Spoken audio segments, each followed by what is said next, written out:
cadowgeenu yuu la dirirayaa war xildhibaanow cadowga Soomaaliya yuu la dirirayaa wiilow yuu la dirirayaa mutacallimow yuu la dirirayaa odayow cadowgeenu yuu la dirirayaa eg farmaajo haddaanu dan wadin haddaanu dawladnimo dhisayn difaac qarannimo ku jirin dalkiiyo diintiiyo dadkaba haddaanu daacad u ahayn haddaanu dulmi diidanayn qabyaaladna dabar jarayn shisheeyuhu duul allow maxay ula dirirayaan ya maxay ugu diidayin dalkiisa inuu xukumo maxay ugu doodayaan kursiga jeeru ka dego danooga qabsoomi male dalka Soomaaliyeed baarlamaan arinta dareen waxayna dawadeedu tahay inaad doorataan mar kale horta hal mar rabtaan iyo cadow inuu jawaab baarlamaanow xildhibaanow haddaa rabti cadowgaagu inuu jawo qarankaaguna hagaago odaga mar kale soo celi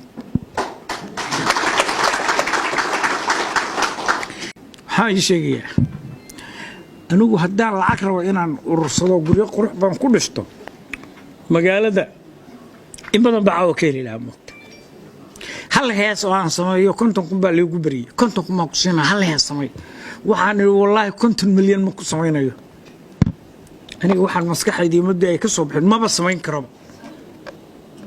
waxaan run ilaahayna ma samayn karo assalaamu calaykum wa rahmatullaahi wa barakaatu gabdho iyo wiilal waliba gabdhahan ku hormarayay gabdho assalaamu calaykum waxaanu isugu nimi inaynu la tashanno oo u talino oo tilmaanno oo tixgelinno baarlamaanka dalka Soomaaliya ee doorashada 15 u fadhiya Soomaha waxaynu isugu nimi nafteena inaan dhiiri gelino oo nafteena aan runta u sheegno iraahdo yaa wax ku ah horta madaxdee adiga wax ku ah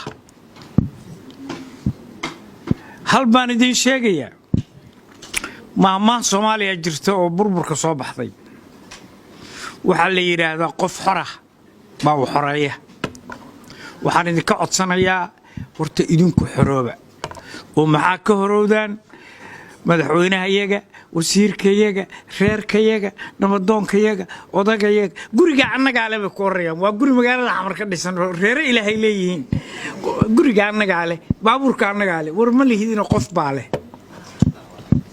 aan xorowno 92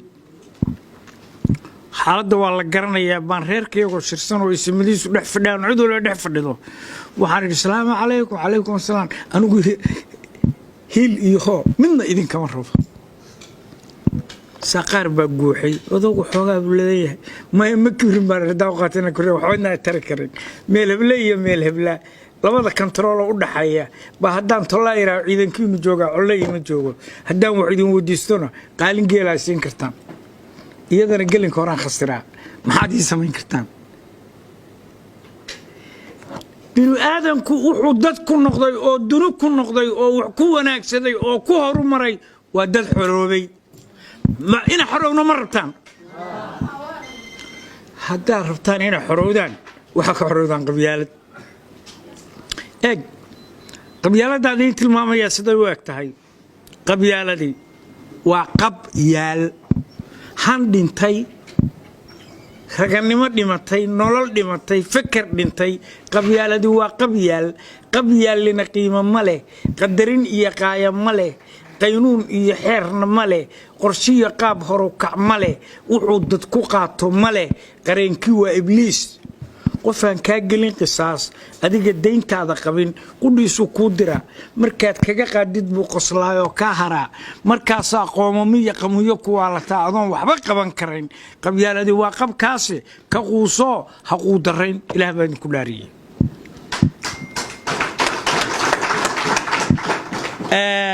caawadan waxaan maqlayay dhalinyarada taageersan nabad iyo nolol dhalinyarada taageersan dawladda dhalinyarada anugu marka waxa igu qodaan odaga taageersan nabad iyo nolol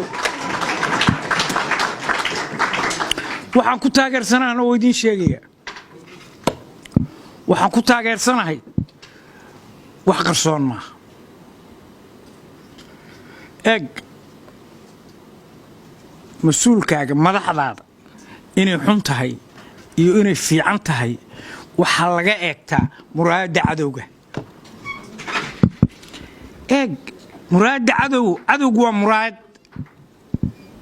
yaa farmaajo la diriraya? ma Soomaaliba? ma sokeeya? farmaajo waxaa la diriraya cadowga Soomaaliya. waxaa la diriraya Kenya, dhinac bay hormuud u tahay, imaaraadna hormuud bay dhinac u tahay. mid waliba maxay difaacanaysaa? imaaraad wuxuu difaacanayaa inaan Soomaaliya degin, dekada freeportia laga samayn, batroolkana la soo saarin. haddii labadaa la sameeyo gacanka hormus waa xirmay, sababtoo ah intaas oo kiiloomitir intii loo soconayay 3 habeen iyo 3 maalmood ugu yaraan maraakiibta waaweyn oo laba qardhaxdooda oo gantaalaha cadowgu dhinac walba ka saaran yihiin oo in socolay degan tahay baa laga maarmaya. haddii halkaa laga maarmo imaaraad maxaa u yaal? intaasuu la diriraya. waa inaan meeshaa nabadi ka dhicin, waa inaan badrool laga soo saarin, waa inaan dekada freeportia laga samayn. kan Soomaaliga oo hor ordayaana waa biiriqaate, waa dabadhilif, wuxuu istaahilaa siijeed in lagu toogto. wallaahi sharciga jaajuuska waxa weeye siijeed maaha soo jeed, waa isagoo siijeeda in la toogto. waxa uu ku nool yahay maanta waa qabyaalad. ilaahay u markhaanti ka ah anugu laba qabiili. Kenyana isticmaalkii shalay jarjaray dalka Soomaaliya baa fuushan. waxay rabtaa Jubbaland horta NFD inay xalaalaysatay waa muuqataa. waxay rabtaa Jubbaland inay ku dadho. markay Jubbaland iyo NFD israacdo maxaa ku haray? waxa weeye geelow geedaha hoos u dhugo. niman yahow anigu caaw run baan idiin sheegayaa. anigu waxaan ku jiraa dadka soo jabay. caruurtayda wiilasheedii gabdhahayguna way la jabeen, sababtoo waxaa u yar 17 jir baa u yar, hadda jaacad dhigta, jabku ku jiraa. waxa badbaada iiga baahan waa kuway dhaleen. kuwa iyagu dhaleen in la badbaadiyo oo ay nabad helaan oo Soomaali helaan. eeg tolweyne Soomaali la yiraahdo helaan. waa dhaweyd baa waxa la aroosiyay gabareena Shubaha. maalinta guriga ka tagaysa waxay tiri hooyo reerku waa ka tagay anigu yaanahay moogta. wallaahi bilaahi hooyadad baa soo wacdo tiri gabadhaada waxa qaba ma la sameyn maxaa dhacay? maanta waxay weydiisay qoladeeda sanaa adaa baray gabadhayduna waa saxan tahay, innagaana ku ababinay aabbo ina Shubaa tahay.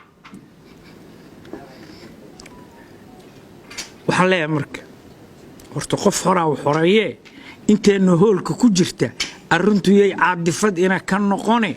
mabdi'iyan aan u xorowno, mabdi'iyan aan ugu dagaalano wanaag, mabdi'iyan aan u nacno qurun iyo qabyaalad, mabdi'iyan aan u nacno dabadhilifayn iyo laaluush. waxaan sheegayaa anigu haddaan lacag rabo inaan urursado guryo qurux baan ku dhisto magaalada in badan baa caawa ka heli lahaa moogta. hal hees oo aan sameeyo 50 kun baa lagu bariyay, 50 kun ma ku siinaa hal hees sameey. waxaan wallaahi 50 milyan ma ku sameynayo.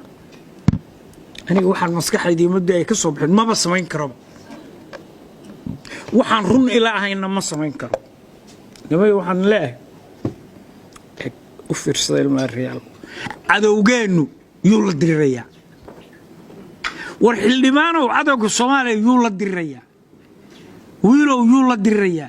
mutacallimow yuu la diriraya. odayow cadowgeenu yuu la diriraya. eeg farmaajo haddaanu dan wadin, haddaanu dowladnimo dhisayn, difaac qarannimo ku jirin, dalkiiyo diintiiyo dadkaba haddaanu daacad u ahayn, haddaanu dulmi diidanayn, qabyaaladna dabar jarayn, shisheeyuhu duul allow maxay ula dirirayaan? ya maxay ugu diidan yihiin dalkiisa inuu xukumo?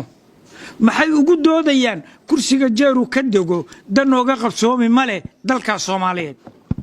baarlamaan arrintaa dareen waxayna dawadeedu tahay inaad doorataan mar kale horta hal mar rabtaan iyo cadow inuu jawaabo baarlamaanow xildhibaanow haddaa rabti cadowgaagu inuu jabo qarankaaguna hagaago odaga mar kale soo celi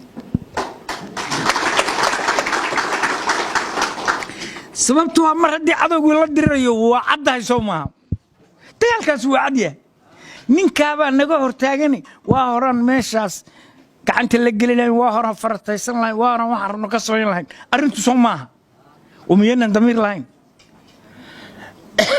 ya kulli ulo inoo soo qaada dhingada miran baarlamaanka inta isartaagnaana mid ka soo baxaya ma jiro haddii intaan soo daro sababta waa lana qabsanaya waana la googoynaya wallaahi ragaan ogaay iyo bilaahi iyo tallaahi bayan wax kale u socon waxay u socon hadda waa ku jiraan social media iyagoo afkooda ka hadlaya waa ku jiraan inay googooyaan oo googoostaan bay rabaan qofkii ju yiraahna xabad ku dhiftaan khatmada allah inuu waafajiyo dalka ilaahay haynoo horumariyo ilaahay boggeena burcad haysu mariyo ilaahay wanaagga iyo walaalnimada iyo waxqabadka hayna tuso ilaahay waxaanu ka barinay hoggaan khayr oo barakaysan u malaynmayo anigu in codka laga helayo sababtoo ah waxaa ka muuqata in ilaahay la shaqaynayo sababtoo ah inta cadow soo weerartay oo dibad iyo gudaah oo aad markhaanti ka tihiin oo ilaahay ka adkaysiiyey xoog iskagama dhicin awood rabbaa jidha insha allahu wuu soo noqonayaa dalkuna waa degayaa aabbahay wuxuu ku ducayn jiray ilaahu cadowga aan ka maaranno naga qabo midkaanaan ka maarmina ilaahu noo soo celiyo noo soo hanuuni moogta ya ilaahay cadowga aan ka maaranno nagana marahayna ka qabto midkaanaan ka maarmina quluubtiisa allaha soo dumo ilaahay baa qaalibul quluube ilaahay boggeena burcada isu mariyo ilaahay soomaali oo dhan wanaagga ha tuso ilaahay kii xoogaa ka khaldan yihiin saxa ku soo rido allahumma salli calaa muxamed ilaahu na hagaaji adaan hagaajin karee